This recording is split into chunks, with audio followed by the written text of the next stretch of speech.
آج ہم نے جس ناول پہ بات کرنی ہے وہ ڈپٹی نذیر احمد کا بہت مشہور ناول ہے ابن الوقت۔ ابن الوقت کا سنِ تصنیف کیا ہے، اس پہ بات کریں گے۔ ابن الوقت کے اہم کردار کون کون سے ہیں، اس کے بعد ابن الوقت کا موضوع کیا ہے، ابن الوقت کا خلاصہ اور ابن الوقت کا پس منظر۔ ڈپٹی نذیر احمد کا ناول ابن الوقت 1888 میں شائع ہوا۔ یہ ناول ڈپٹی نذیر احمد کا 5واں ناول ہے۔ یہ ناول انصاری پریس دہلی سے شائع ہوا۔ اور اس ناول کے جو اہم کردار ہیں وہ اس ناول کے 3 اہم کردار ہیں۔ اس میں نمبر 1 نوبل صاحب، اور دوسرا ابن الوقت، اور تیسرا حجت الاسلام۔ اور جو ناول کا موضوع ہے وہ یہ ہے کہ انگریزی معاشرت کی تقلید۔ بنیادی طور پر اس ناول میں انگریزی معاشرت کو موضوع بحث بنایا گیا ہے اور اس کے انجام و عواقب پر بحث کی گئی ہے۔ ابن الوقت کا خلاصہ۔ یہ اردو کا پہلا ایسا ناول ہے جس میں اپنے دور کے سیاسی اور سماجی مسائل کو بیان کیا گیا ہے۔ اس ناول میں 2 اہم کردار ہیں، ایک ابن الوقت اور دوسرا حجت الاسلام۔ ابن الوقت ناول کا ہیرو ہے اور وہ جدید تہذیبی قدروں کو پیش کرتا ہے، جبکہ حجت الاسلام مشرقی تہذیب کی حمایت کرتا ہے۔ یہ ناول 3 نظریات کا حامل ہے: مشرقیت، مغربیت اور بین بین۔ نذیر احمد حالی اور مولانا شبلی اور سر سید احمد خان بین بین کے قائل تھے، یعنی کہ جو چیزیں جس میں اچھی ہیں ان کو اپنایا جائے اور بے جا رسومات سے دستبردار ہو جائیں۔ ابن الوقت مستقل مزاج ہے، جب تک ممکن ہو نماز بھی پڑھتا ہے مگر مغربی تہذیب کی حمایت بھی کرتا ہے، جبکہ حجت الاسلام ابن الوقت سے نالاں ہے۔ اس کو ابن الوقت کے انگریزی طور طریقے پسند نہیں ہیں، اس لیے وہ اس کے گھر کھانے سے پرہیز کرتا ہے۔ اس ناول میں نذیر احمد نے نہ صرف اس دور کے معاشرتی و تہذیبی مسائل کو بیان کیا ہے بلکہ ان کے حل کی جانب بھی اشارہ کیا ہے۔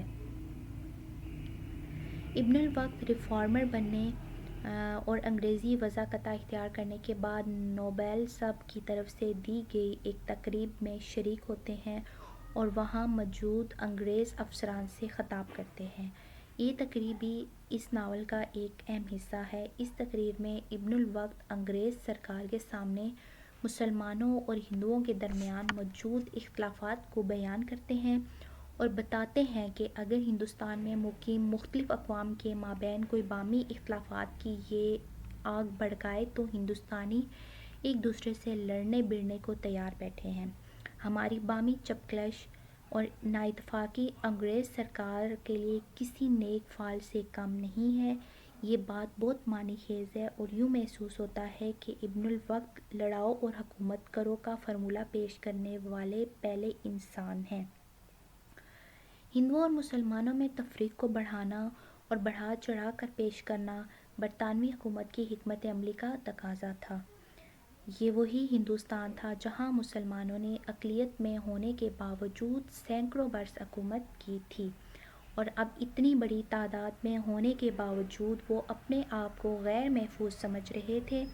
ہندوؤں اور مسلمانوں میں اتحاد برطانوی سرکار کے لیے سب سے بڑا خطرہ تھا، لہٰذا لسانی، مذہبی اور ثقافتی سطح پر ان میں موجود فرق کو مزید بانٹا گیا، جس کے ٹھوس شواہد موجود ہیں۔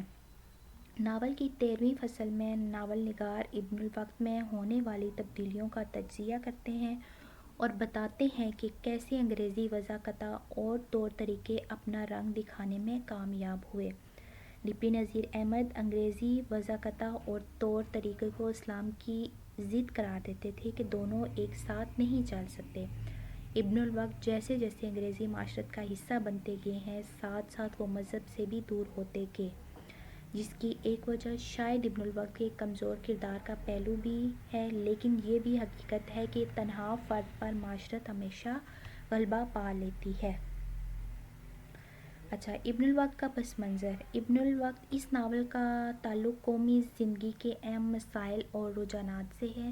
ناول کے قصے کا آغاز 1857 کے ہنگامے سے ہوتا ہے اور 1857 کا انقلاب اس حیثیت سے برصغیر میں نہایت اہمیت کا حامل ہے۔ اس ناول کے محرکات میں ایک تو غدر کے حالات ہیں اور دوسرا تحریک علی گڑھ کا اثر ہے۔ 1857 سے ناول کے آغاز کا مقصد ہی علی گڑھ تحریک کے سیاسی پس منظر کو سامنے لانا ہے۔